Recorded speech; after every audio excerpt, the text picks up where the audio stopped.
Bueno, hoy vamos a hablar de un tema del que soy especialmente desconocedor. Creo que así como la mayoría de la población, Estefanía me ha convencido muy fuerte de que es un tema que es muy importante que hablemos de él y le demos visibilidad. Así que aquí estoy con ella. ¿Qué tal? Bien, muy bien. ¿Y tú qué tal? Pues muy bien, con ganas de escucharte a ver que me cuentes un poco sobre este tema. Preséntate un poquito para quien no te conozca, porfa. Vale, bueno, me llamo Estefanía del Barrio Erguedas. Soy educadora social, gerontóloga y psicóloga general sanitaria. Hace poquito que empecé el proyecto de Psicología en Armonía, que gracias por la ayudita.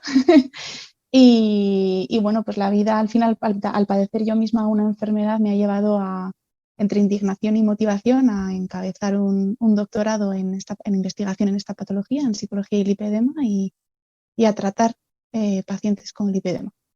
Bueno, ahí es nada, ¿no? Para quien nos escuche o nos vea, que sepa que estamos con una persona que conoce de primera mano el tema y además está doctorándose en ello. O sea, que no va a ser esto una conversación populista. Vale, pues voy a entrar ya a saco con el tema, ¿vale? Que es que nos expliques qué es el lipedema. Vale, pues el lipedema es una patología que se asocia al tejido graso.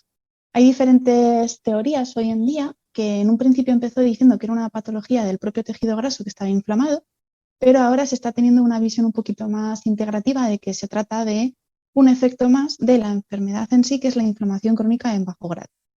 Esa inflamación crónica en bajo grado se traduce en diferentes síntomas y uno de ellos es el lipedema. ¿Por qué se va pensando más en esta teoría? Porque las pacientes de lipedema tienen una comorbilidad con muchas cosas que suele ser bastante casualidad, ¿no? Pues alteración en la tiroides, la microbiota del intestino un poquito alterada, SIBO, bueno, pues otras cosas más que tienen que ver con la inflamación y no solo con el lipedema. Vale, eso te iba a decir que hay mucha confusión, ¿no? Sobre todo cuando se trata de problemas digestivos. Por ejemplo, se suele confundir el diagnóstico de SIBO con el del lipedema. No, no, se suele confundir más linfedema o obesidad con lipedema. Vale, linfedema sería sinónimo de obesidad. No. Explícanoslo, por favor. Está linfedema, que es un daño en el sistema linfático y que suele afectar un lado del cuerpo, o sea, se inflama una pierna, un brazo, y también afecta a manos y pies. Lipedema suele ser bilateral, simétrico, afecta diferentes zonas, dependiendo del tipo de lipedema, puede afectar pantorrillas únicamente, puede afectar muslos únicamente con toda la zona de flancos, puede afectar la pierna completa, puede afectar brazos, puede afectar piernas, brazos, así es como una combinación de todas las opciones que hay y no afectaría ni a manos ni pies. Tiene algunos signos muy evidentes, como es la textura de la piel, algunas zonas por dentro de la rodilla, como una especie de bultito de grasa así detrás de la rodilla, por la cara interna, e Como si incluso fueran, también como si fueran quistes de grasa, algo así. como si fuera una obesidad tumultuosa, ¿sabes? Así como con mucha celulitis, con pliegues. Son esas piernas que estamos acostumbrados a ver que dices, madre mía, vaya piernas, que tienen pues una forma bastante voluptuosa y que está desproporcionada con el tronco. Y en la copa del tobillo normalmente tenemos el efecto copa, que es como si lleváramos una goma apretando, porque de repente deja de haber gordura y el pie está sano. Ujú. Y estas dos cosas se suelen confundir bastante. Y luego se trata al lipedema como una obesidad normal, cualquiera, a la que se le responsabiliza a la paciente de que está así porque no hace bien ni dietas ni ejercicios y que si se adelgazara se pasa. Cuando dices que se le trata como una obesidad normal, es que los médicos, entiendo, o los nutricionistas o el profesional que sea, no piensa en un lipedema, ¿no? Sino que simplemente asume o dan por hecho que es una persona con un problema de sobrepeso y que lo que tiene que hacer es adelgazar. Con Pero esto, malos hábitos. claro, pero esto me llama un poco la atención cuando la enfermedad tiene síntomas muy evidentes, ¿no? Pues, por ejemplo, el dolor o todo eso que me estás contando. Sí, tiene la gran mayoría de nosotras sentimos bastante dolor al tacto, a lo largo del día, a la presión, aparecen hematomas con muchísima facilidad, hay fragilidad capilar, hay problemas vasculares casi siempre asociados, problemas del daño linfático también en algunos casos, cuando evoluciona y se convierte en un lipolinfedema o también una flebitis, bueno, puede evolucionar en casos bastante más graves. Mm. Supongo que cada persona tiene un recorrido con la enfermedad, pero me gustaría saber, pues un poco en base a tu experiencia, cuál suele ser el paso a paso que sigue una persona con lipedema, ¿no? Pues yo imagino que lo primero es pues pensar eso, que a lo mejor tiene un sobrepeso que no sabe de dónde viene, ir a acudir a un nutricionista, o sea, que me cuentes un poco cómo se llega hasta el diagnóstico. Pues por azar, suerte y buscar, porque las respuestas en lo que tenemos de manera accesible no es fácil. Normalmente, que esto no lo he explicado, el lipedema está asociado con un componente genético y hormonal. No se conoce la etiopatología, ni la causa, ni la cura, ni nada. Pero sí que se ve que tiene un factor en cuanto a los estrógenos y genético, porque se ve que hay antecedentes en mujeres de la familia que también lo padecen. ¿Esto qué quiere decir? Que cuando hay cambios hormonales asociados al ciclo de la mujer, como puede ser la menstruación, embarazo, lactancia, menopausia, alteraciones gratuitas de la tiroides o porque sí, pues todas esas alteraciones hormonales van a producir como un brote y van a disparar esa inflamación. El lipedema va a hacer una proliferación de células grasas que se van a inflamar. Como eso se inflama, genera nuevas células grasas que se van a inflamar. Y entonces lo importante es intentar parar ese proceso inflamatorio. Por eso la teoría de contemplarlo como una enfermedad de inflamación y no solamente la grasa enferma, para que se pueda mantener, ya no se van a reducir el número de adipocitos enfermos, pero sí su tamaño, su inflamación y puedes disminuir síntomas. Solamente se podrían quitar las células con cirugía. ¿Cómo se llega al diagnóstico? Pues hace poco han hecho un estudio, un balance en el que de media 5 profesionales has tenido que recorrer para que te diagnostiquen. Hostia. Y acabas casi siempre por lo privado. Las redes sociales han ayudado porque tú ahora mismo en Google pones me duelen mucho las piernas, no funcionan las dietas y tal, y quieras que no, ya de hace 2 años ahora, ya 2 años, voy a ponerme en modo señora en mis tiempos, pero es que en 2 años ha cambiado mucho. Ya antes era todavía más complicado de saber, pues ahora ya está más visibilizado. Pero normalmente no lo conocen en la sanidad pública. Estamos lanzando de las asociaciones alguna formación a los centros públicos de algunas ciudades que se han mostrado interés, pero no se conoce. Hasta este año no se ha incluido dentro de la lista de enfermedades que el médico puede encontrar en su ordenador, porque se ha actualizado con el CIE 11, aunque lleva desde el 2018 reconocida.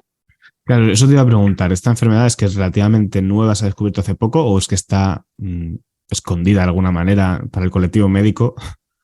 Está escondida. Yo creo que al final hay un trasfondo de enfermedad de género y tampoco se le ha mostrado el interés que debería de tener, ¿no? Es más fácil a lo mejor responsabilizar a la paciente o hacer oídos sordos a unas quejas o dolencias. Pero lleva existiendo desde 1940, si no recuerdo mal, el primer estudio que aparece identificando una grasa diferente, fueron como los primeros que le pusieron un poco el nombre, pero desde el 2018 que se ha reconocido como tal. Y en enero de este año que se ha incluido, aunque se ha incluido la enfermedad, no se ha incluido ni protocolo, ni tratamiento, ni nada a nivel interno de la sanidad pública. O sea, no tenemos acceso a medias de compresión, no tenemos acceso a drenajes linfáticos, no saben qué profesional debe tratarnos, está todo muy en el aire. Vale, has hablado antes de brote y eso me ha llamado la atención, ¿no? Me ha recordado pues, a muchas otras enfermedades, por ejemplo, las enfermedades neurodegenerativas. Es una enfermedad que actúa por brote, no es un estado crónico inflamatorio.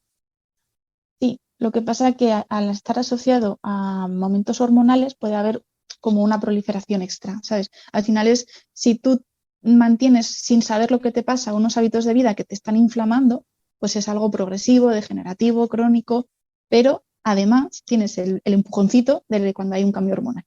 Ya.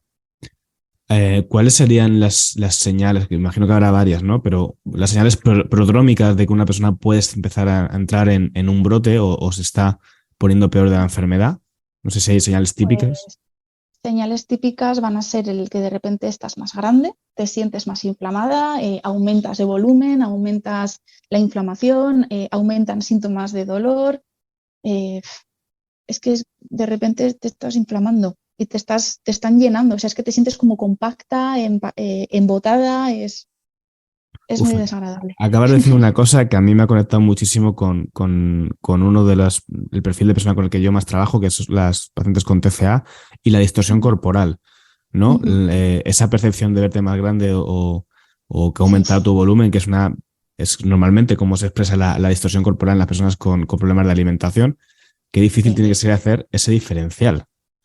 sí, porque no es lo que me he encontrado después de trabajar muchos TCAs con pacientes de lipedema, que es algo que es bastante recurrente, más que nada por lógica, ¿no? Si estás muchísimos años haciendo una dieta que no te funciona, tienes que autoexigirte más. Si tú haces un deporte que no tiene efectos, tienes que exigirte más. Entonces, acabas generando una relación muy, muy mala con la comida y con el deporte.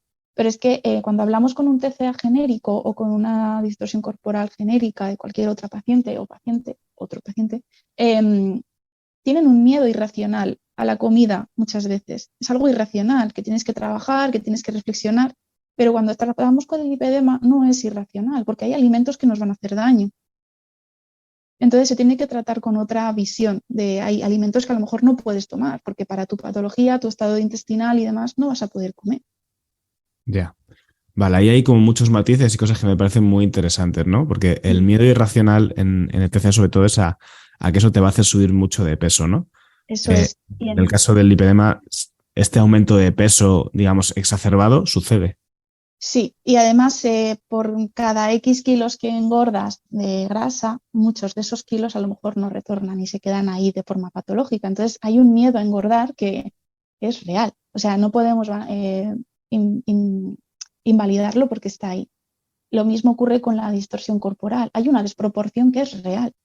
Tú puedes, hay imágenes, ¿no? En internet que puedes ver una mujer con anorexia que tiene las costillas y todo el tronco muy delgado, pero que tienen las piernas bastante gordas, o sea, es que las ves inflamadas, que se las ve que les pasa algo. Pues llegan muchos casos en los que tienes una anorexia, no estás comiendo y bueno, en este es mi caso en particular, tienes una anorexia, no estás comiendo, vas al médico, te dicen, es que hay que hacer bien la dieta y tú, vale, es que no, por mucho que seas vegetariana, si luego te pones fina a bollos y tú, vale, o sea, empiezas a recibir juicios de las personas que tienen que ayudarte, supuestamente. Total, vamos, que un profesional de la salud haga ese tipo de comentarios me parece una barbaridad. Puedo entender un poco más el perfil de un nutricionista, a lo mejor que no conoce el trastorno y claro, se ve al paciente y dice, pues ¿qué hago? Pues tengo que intentar seguir apretando para conseguir cambios, ¿no? Que por otro lado, el sentido común en algún momento debería decirte, esta persona te está diciendo que está cumpliendo y no avanza, algo pasa, mándale a un médico, mándale al endocrino, mándale a algún lado, ¿no? Pero como no hay explicación, se culpabiliza muchísimo a la paciente, muchísimo.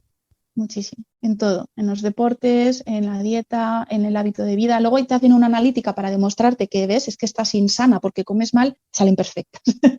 Y entonces es como, ¿y entonces? Ah, no sé, pues será tu cuerpo. Mm. Vale. Yo tuve un caso una vez de una chica que le pasaba un poco esto, ¿no? Que venía de hacer dietas eternas y de verdad que digo, es que, o sea, come mejor que yo y tenía un sobrepeso que no era coherente con su ritmo de vida, ni con su alimentación, ni nada. Y efectivamente, pues la derivé a especialidad médica y había un tema físico, había un tema orgánico que le impedía bajar de peso. No me acuerdo qué era. Tenía un bichito, no me acuerdo muy bien qué es lo que le hacía, que le impedía esta pérdida de peso, ¿no? O sea que desde aquí, si nos están escuchando profesionales, vamos a reforzar el mensaje de que o sea, de no presionar más, si alguien no consigue producir un cambio mediante la alimentación, el ejercicio, que son como las típicas pautas que damos, que nos paremos un momento a pensar que es que a lo mejor hay otra cosa, que puede ser lipedema o puede ser otras patologías, que habrá muchas, no otras, que tienen algo similar con esto. En el lipedema hay un discurso muy repetido entre las pacientes y es que a mí las dietas no me funcionan, es que adelgazo al principio mucho, pero luego me estanco. En cuanto pierdo 3 kilos, luego ya me cuesta mucho seguir bajando y no bajo. Eh, He hecho siempre deporte y no, mis piernas siempre han estado así, o por más que adelgazo de aquí, pero de aquí no. O sea, son discursos muy repetidos porque las dietas hipocalóricas no van a tener el efecto que esperamos. Eso te iba a preguntar, si tiene sentido para estas personas hacer dietas de pérdida de peso o realmente es una pérdida de tiempo. Eh, Depende del caso, si hay una obesidad asociada a la paciente, porque al final todo es un círculo. Si tú te empiezas a sentir cansada, con las piernas doloridas, que todo te molesta, te duele, te cuesta el doble, dejas de moverte, empiezas a comer o sigues comiendo lo que crees que es más saludable, pero que te puede estar haciendo daño y que te está inflamando. Eso va haciendo cada vez que tengas menos movilidad, más sedentarismo, más obesidad. Entonces, en esos casos que hay una obesidad asociada, claro que es importante bajar de peso, todo lo que se pueda, pero va a haber una parte que es inflamatoria. Entonces, ahí la dieta va a tener que ser de otro tipo. Hay algunos tratamientos que consideran dietas keto o demás que son un poquito más fuertes, ¿no? Para atacar un poquito mejor la grasa, pero ya sabes cómo son estas dietas, que tienen que estar supervisadas en un periodo determinado de tiempo y con un objetivo claro, no para mantenerlo de por vida. Lo que sí que se nos recomienda, como a cualquier persona que quiera mejorar su salud, es dieta antiinflamatoria, antioxidante mediterránea y deporte, con el extra a nosotras de usar prendas de compresión, de ortopedia y algún drenaje linfático si te lo puedes permitir, porque esto es todo Pues con claro, locura. también, claro. Has dicho una cosa de esas dietas, ¿no? Que son como más rígidas en un entorno controlado, pero claro, también cuando hablamos de personas que tienen tanta facilidad para volver a subir de peso, al final una dieta tan exigente en cuanto la persona vuelva a su estilo de vida habitual. Exacto. Y eso nos lo estamos encontrando con algunos tratamientos que nos ofrecen algunos profesionales, que es hacer una dieta súper estricta, acompañado de lipomesoterapia. Y después vuelves a tu vida normal y ya, porque son dietas de verdad súper estrictas. Y a mí como psicóloga, como paciente que está aquí al otro lado de muchos testimonios, me aterra ver cómo eso agrava síntomas de trastorno de conducta alimentaria, de miedo a comer, miedo a coger un gramo, y no se está teniendo en cuenta todo esto.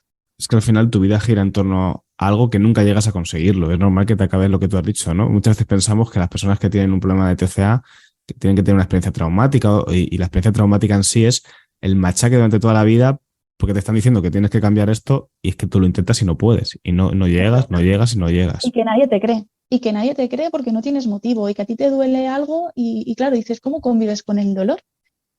Porque no es lo mismo una enfermedad que te llega y de repente tienes dolor y sabes lo que es vivir sin dolor y con dolor, a una enfermedad que a lo mejor lleva contigo tanto tiempo que has normalizado tanto el dolor que no te das cuenta. Yo cuando me quería depilar las cejas y tenía que estar con los brazos sosteniendo esta postura, te juro que yo era a pelo descanso, porque es que no podía. Y yo decía, yo no entiendo a la gente que invierte tanto esfuerzo en maquillarse y demás, y esto es horrible. O sea, yo normalizaba que todo el mundo sentía ese dolor y ese cansancio en los brazos, a pesar de que hiciera deporte y demás, porque decía, es que si a mí no me pasa nada y me dicen que es normal y tal, pues yo, pues no sé, a todo el mundo le dolerá. Yo llegué incluso a pensar que no sabía hacer deporte. Y después de muchos años de hacer ejercicio, de 20.000 clases, dije, bueno, pues en vez de pagarme un curso de inglés, voy a un entrenador personal a que me enseñe a hacer deporte, porque te juro que ya no sé qué pensar. Y normalizas todo eso a partir de la responsabilidad que te echan a ti. Eso estaba pensando también lo del deporte, si no puede llegar a ser también contraproducente, ¿no? Porque contribuye a la inflamación. Sí y no, va a depender. Deporte de fuerza, súper recomendado. El deporte de agua, súper recomendado. Si no tienes ninguna afectación vascular ni de las articulaciones, porque claro, si estás mucho tiempo con un sobrepeso y además la propia grasa va moviendo la rótula y te va deformando, va haciendo las piernas típicas en X, pues puedes hacer otros tipos de deporte. Lo que sí que se aconseja siempre es que lleves compresión, una compresión un poquito decente que te ayude a sujetar y a que todo vascularice mejor. Has hablado antes de la mesoterapia. Hay Ujú. estudios, hay evidencia sobre que aumentar la circulación sanguínea en ciertas partes del cuerpo contribuye a bajar esa inflamación, a reducir la grasa localizada. Hay muy poquitos estudios y cuando hay muy poquitos estudios hay muchísimos sesgos. Y esto es una dificultad a la hora del doctorado porque no hay mucho material que digas, ostras, esto es bueno. Hay muy poquito. O sea, tú si pones búsquedas en cualquier base de datos, hay a lo mejor 380 artículos en los últimos 20 años o desde que existe la palabra. Y no todos van a hablar del lipedema como tal, sino que lo mencionan y aparece en algún momento. De psicología hay muy pocos, muy, muy, muy, muy pocos, habrá 5. Y con evidencias hay ensayos. Todo lo que se está haciendo ahora ¿cómo se dice? No me sale la palabra, pero vamos, que son ensayos que no está demostrado que es experimental. Todo lo que se está haciendo es experimental. Sí que se ve que hay efectos en muchas pacientes, tanto en la mesoterapia como en las cirugías, pero cuando no se sabe qué pasa a medio o largo plazo. Ya. Ahora hablaremos también de la parte de psicología, ¿no? Y de las necesidades psicoterapéuticas u otras que pueden tener estas personas. Sé que no es el objetivo del podcast darles de aquí un plan de alimentación a las personas que nos estén escuchando, pero si alguien sospecha o ya ha recibido el diagnóstico del lipedema, así a grandes rasgos, ¿nos podrías decir los alimentos más habituales que generan mayor inflamación y que las personas quizás deberían empezar a tener un poco vigilados? Pues sin que nadie se me eche encima, porque cada caso va a ser un caso, cada persona va a ser un caso, pero normalmente los alimentos, todas las dietas, siempre digo, van a tener en común no lo que se come, sino lo que no se come. Entonces, si podemos evitar refinados, procesados, harinas, si tenemos que tomar algún tipo de cereal, pues priorizar que sea integral o que no tenga gluten. Bueno, pues esas cosas, obviamente sin eliminar ni restringir nada porque no tenemos ni una celiaquía, ni ninguna alergia, ni ninguna intolerancia, a no ser que la tengas, pero sí que priorizando unos alimentos sobre otros para favorecer esa no inflamación. Es que qué difícil es, porque o sea, me está conectando mucho con pacientes que veo de que lo que dices tú, ¿no? Llevan toda la vida haciendo dieta para bajar de peso y les quitan esos alimentos y luego, cuando te detectan la enfermedad, te dicen que tienes que retirar esos alimentos también para cuidar tu enfermedad. O sea, menuda movida. Sí, y ahí es cuando digo que la relación con un TCA y lipedema hay miedos y hay relación que no son irracionales, porque hay alimentos que de verdad que te van a hacer daño, que coger peso puede ser un problema y muchas veces cuando sales de quirófano, que yo sé que muchos cirujanos lo dicen con todo el amor del mundo, pero sales de quirófano y te dicen, bueno, ya estás estupenda, ya hemos reseteado el cuerpo, ahora a cuidarse, ahora depende de ti no volverlo a coger, entonces ya estás como, bien, ahora no puedo coger ni un gramo. Y entonces te obsesionas con la báscula, te obsesionas con todo. Ya. Pues mira, ya que lo hemos vinculado con esta parte, eh, ¿tú crees, bueno, es una pregunta quizás demasiado simplona, pero ¿tú crees que las personas con lipedema les vendría bien ir a terapia? O sea, serían personas que son candidatas a hacer un proceso psicoterapéutico. Entiendo que luego habrá casos mil y cada uno como lo lleve, ¿no? Pero con lo que tú te vas encontrando. Yo creo que sí, obviamente. Cualquier persona que se encuentre con un diagnóstico de una enfermedad progresiva, crónica, degenerativa, que no tiene cura, o sea, poner todos los apellidos que quieras que ya dan miedo y que además se le suma la incertidumbre. Incertidumbre de no saber por qué, no saber cómo, no saber qué hacer, nadie conoce la enfermedad a tu alrededor. Lo que ayuda mucho, mucho, mucho es la comunidad, que tiene muchas cosas positivas y también muchas cosas menos positivas, porque hay a veces un ambiente sectario de idolatría a ciertos profesionales y que también es un poquito turbio en algunos casos, pero normalmente hay un apoyo entre nosotras muy chulo, porque aunque no nos conozcamos de nunca, no nos hayamos visto nunca, compartimos la misma historia y nadie nos ha entendido nunca y de repente te entiende gente, entonces une mucho. ¿Y esas comunidades dónde están? ¿Dónde se encuentran? Mayoritariamente están en Instagram. Uh-huh. Luego hay asociaciones por comunidades, por zonas geográficas, que también pues, hay grupos de pacientes pues, en cada ciudad, en cada comunidad autónoma y están muy bonitos para algunas cosas. Para otras son muy tóxicos, eso también hay que decir. Sin conocerlo, imagino que es un poco como lo que ocurre generalmente en todos tipos de enfermedades, ¿no? Que hay un punto de apoyo, de comprensión y también hay un punto de que al final te conviertes en la enfermedad, ¿no? Identitario con la enfermedad. Y de compartir, mira lo que he comido, yo he adelgazado, yo no he adelgazado, yo me he operado, yo no puedo operarme porque no tengo ese dineral, yo me he hecho este tratamiento y me ha ido bien, pues a mí me ha ido mal, hay muchísimo, muchísimo, muchísimo mezclado ahí y hace daño también. Hay que saber poner límites.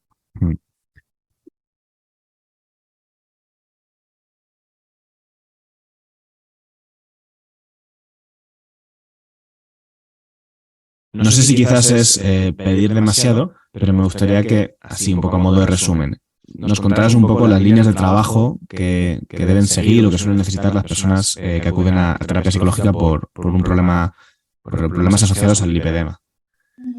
Bueno, principalmente como cualquier enfermedad que te diagnostican y que tienes que aprender a convivir con ella.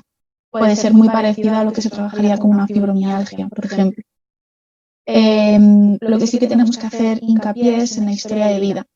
Conocer qué áreas han estado dañadas, porque no va a ser lo mismo una paciente que ha desarrollado un lipedema en la pubertad y se ha diagnosticado, ¿no? Por fin su enfermedad con 30 años, 50 años, que tiene un paréntesis, ¿no? Una ventana de vulnerabilidad que ha afectado muchísimas áreas de su desarrollo, a una paciente que ha tenido la manifestación de la enfermedad durante el embarazo, que ahí vamos a tener una depresión postparto en algunos casos, o va a tener ha tenido un desarrollo más normativo de su autoconcepto, de su autoestima, de su adolescencia, y que ahora se ve truncado junto con otras consecuencias del embarazo.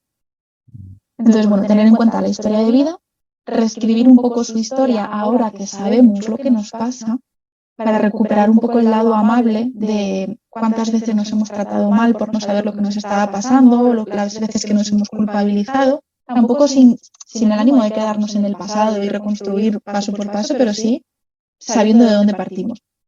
De ahí me gusta mucho hacer un análisis funcional de la conducta, porque hay muchas cosas que hemos aprendido a gestionar en base a lo que sabíamos, a las culpas, a los síntomas, a la represión también de la manifestación de dolor, porque no puedes decir que te duele, porque no te pasa nada.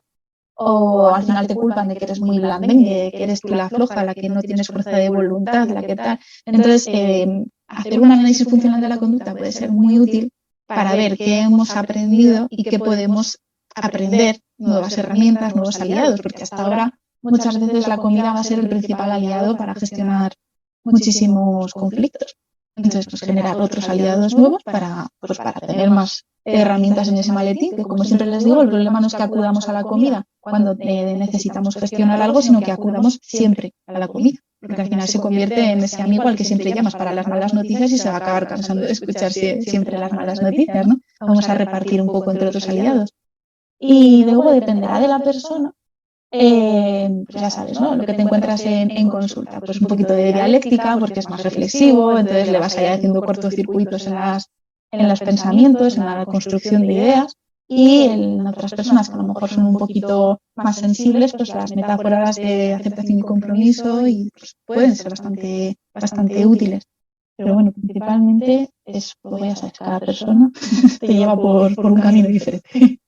Tiene que ser un enfoque muy liberador para la persona que lleva toda la vida responsabilizándose, ¿no? Y tener un contexto de eso, de disculpa, me parece que tiene que ser muy liberador. Sí, hay algo muy común cuando entran en consulta, y es que las primeras reacciones ante el diagnóstico es liberación de culpa, pero después viene una fase de duelo. Y como hay incertidumbre, vienen nuevas culpas, nuevos miedos, y entonces entramos de nuevo otra vez en ese patrón de culpabilidad, pero desde otro lado. Entonces es importante parar. Claro, porque al final el que se confirme la enfermedad te pone un límite que a lo mejor tú no ves. Llevas toda la vida, o sea, al final el pensar que siempre puedes hacer algo más tiene una parte positiva, ¿no? Y es que siempre tienes margen de mejoría o de cambio. Y con la enfermedad yo supongo que hay límites que no puedes traspasar.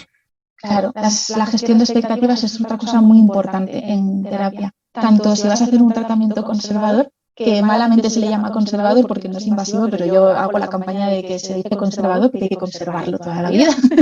E incluso si haces un tratamiento quirúrgico, las expectativas que vas a tener y cuáles van a ser, porque también luego entra de la mano la difusión que hay en redes sociales, que se comparte lo bueno, que son imágenes a lo mejor con filtros, que los cirujanos que te ofrecen este tratamiento quirúrgico pues siempre comparten los mejores resultados. Entonces hay muchísima distorsión también de hasta dónde puedes llegar. Ya.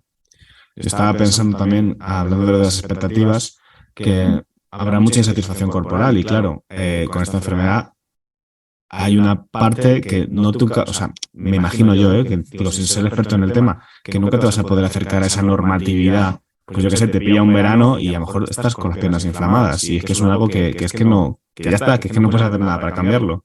Exacto.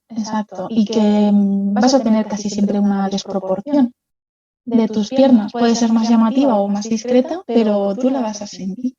Porque es que la vas a sentir, no es que solo la veas, es que lo sientes en pesadez, en síntomas de todo tipo, y limita mucho a la aceptación corporal. O sea, esto es empoderarse, no, lo siguiente. Y mucho pico y pala, porque la aceptación corporal no es nada sencilla. Mucha repetición. Sí. Bueno, ya por último, por ir cerrando la entrevista, me gustaría saber las líneas un poco de tratamiento del lipedema, aunque más o menos ya las hemos comentado, ¿no? La alimentación es una pieza importante, la parte psicológica, no sé si nos dejamos algo por ahí, porque es una enfermedad crónica, por lo tanto no tiene solución, por así decirlo, lo que tiene es tratamiento, ¿no? Paliativo. Eso es. A día de hoy es lo que se sabe y es lo que tenemos. Entonces, la alimentación va a ser un pilar importante, muy importante para trabajar esa inflamación crónica. El uso de prendas de compresión. Hay quien necesita tejido plano, hay quien necesita tejido circular, hay muchos tipos de compresión, de marcas. Entonces, al final, esto no es que de repente tú mañana te pongas unas de tejido plano, que son las más duras, las más difíciles, no, porque tienes que tener una adherencia a ese tratamiento un poquito suave. Tendrás que empezar con unas un poquito más ligeras, ver cómo te vas acostumbrando, ves cómo te vas sintiendo mejor, queriendo un poquito más de compresión. Entonces, bueno, también es un proceso. Las medias es otro inconveniente, porque como a día de hoy no está incluido dentro de la cartera de servicios del lipedema en la sanidad pública, que te receten las medias es costoso y tienen que hacerlo poniendo linfedema. O sea, tienen que poner un diagnóstico diferente para que se te acepte en inspección la subvención de esas medias. Esas medias, las de tejido plano, te pueden valer alrededor de 500 euros. Joder. Y unas de tejido circular, las que más se suelen utilizar son 140. Luego los manguitos para los brazos, yo ahora, según acabe de aquí, voy a ir a buscarme mis manguitos que han sido 180 euros. Entonces, si te lo subvencionan, pagas 30 euros por cada pieza. Pero si no, y luego en muchas comunidades tienes que adelantar tú el dinero. Luego ya si eso te lo devuelve. Entonces es otro marrón, porque la comida no está siendo cara, y menos últimamente. Priorizar proteínas y alimentos más saludables tampoco es barato. Los tejidos de compresión no es barato, y si tienes la suerte de que te lo financien, pues fantástico. Si no, te tienes que apañar. Deporte. El deporte, bueno, te lo puedes apañar de manera en casa sin tener que gastar mucho dinero, pero bueno, al final, si nunca has hecho un deporte específico de fuerza, te puedes lesionar, con lo cual siempre es recomendable que puedas ir a un profesional que te dé unas pautas mínimas. Fisioterapia, todo lo que son radiofrecuencias, drenajes linfáticos, tratamientos que van a ayudar a la sintomatología, sobre todo del dolor y pesadez, también es dinero, tampoco está cubierto por la sanidad pública. Eso no suma y sigue. Luego ya no te digo si quieres hacer la mesoterapia, si quieres hacer un tratamiento quirúrgico de descarga. Eso son un poco todas las piezas. Las he dicho en orden, en orden por lo que deberíamos empezar. Siempre defiendo el que respetemos el periodo de duelo. Y me apoyo mucho en la teoría del duelo más natural de concebirlo como un año de duelo, porque va a ser tu primer 1 de enero, tu primer 2 de febrero, tu primer verano, tu primer cumpleaños con esta noticia, con esta patología, cómo vas a vivir por primera vez cada día, ¿no? Y a partir de ahí, pues ya tomar decisiones a lo mejor un poco más drásticas, invasivas, cirugías, etcétera.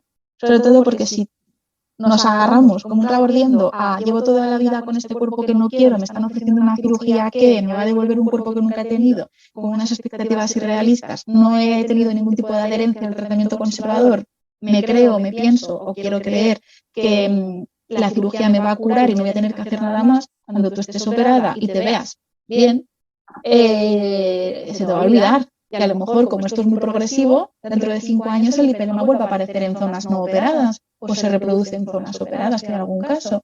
Y entonces ahí empezamos otra vez con la abuela y la vuelta y la vuelta y la vuelta. No sé si te puedes operar más de una vez de este tema. Sí.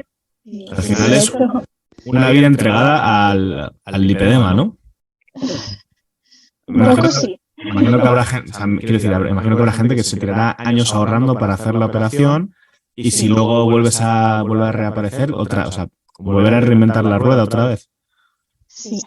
A ver, no es lo que se está viendo de los 15, 20 años es que es muy poquitos casos en los que vuelve a aparecer. Si vuelve a aparecer, es más probable que aparezcan zonas no operadas donde no se han retirado números de células enfermas, entonces se inflaman. Pero eso no quiere decir que haya casos que se reproduzca incluso en zonas operadas. Las cirugías tienes que hacerte casi siempre más de una, porque te hacen por zona. A mí me han retirado 23 litros del cuerpo. No te pueden quitar 23 litros del cuerpo en una sentada. Te puedes morir, más que nada. Entonces tienen que hacértelo en varias cirugías. Cada cirugía tiene un coste aproximado de 6.000 euros. Más todo el preoperatorio, posoperatorio, etcétera, etcétera. No tienes derecho a baja laboral, porque no existe la enfermedad en la sanidad pública. Por el mero hecho de pasar por un quirófano no tienes una baja. Es que hasta ya se está empezando un poco a incorporar estos protocolos, pero hasta ahora se consideraba enfermedad estética. Entonces, si tú te operas por una cirugía estética, no tienes derecho a baja como tal. Hay muchísima indefensión en las pacientes, porque claro, no todas las pacientes tienen los recursos para, y es como ahora que ya sé lo que me pasa, no puedo hacer nada. Sí que puedes hacer, siempre se puede hacer, en cada uno en su capacidad y en lo que puede hacer, pero es que el primer paso, que son los hábitos saludables, lo podemos hacer todas en mayor o menor medida. Y los postoperatorios son súper complicados. Te operan y al día siguiente te mandan para casa, echa un asco, porque es que estás con anemia, estás con un mogollón de agujeros por el cuerpo que drena líquido, te pueden salir úlceras. Yo me salió una úlcera tamaño así en la pierna y la sanidad pública tampoco se hizo cargo. De hecho, fui a urgencias porque me estaba supurando y en el informe de urgencias, que no me hicieron ni caso, pone acude a urgencias por dolor abdominal post-liposucción y tú. Vale, muy bien. O sea, gracias por hacerme caso. Se me va a caer un trozo de pierna, no pasa nada. Entonces, bueno, es un cúmulo de mucha ayuda, de mucha dependencia, de muchísimos recursos, de muchísima indefensión y cuesta. Por eso es importante también la terapia, para conocer todos los recursos también que hay. Pues tenías toda la razón, era muy importante hablar de esto. Supongo que cuanto más sitios pues, se trate el tema, a más oídos llegará, más se conseguirá haciendo. Y al final, pues también los profesionales lo tendrán más en la mente, ¿no? Y lo tendrán más accesible y estará, pues eso, más delante en la vida en general. Así que nada, me voy a ir despidiendo ya. Te doy te doy las gracias por haberte prestado a venir a charlar. Se nota que dominas el tema de cabo a rabo, o sea, sabes un montón sobre esto. Y nada, me gustaría simplemente, por si alguien que nos está escuchando quiere ampliar información o quieren encontrarte, pues ¿dónde puede hacerlo? Pues mi perfil de Instagram es psicología_en_armonía.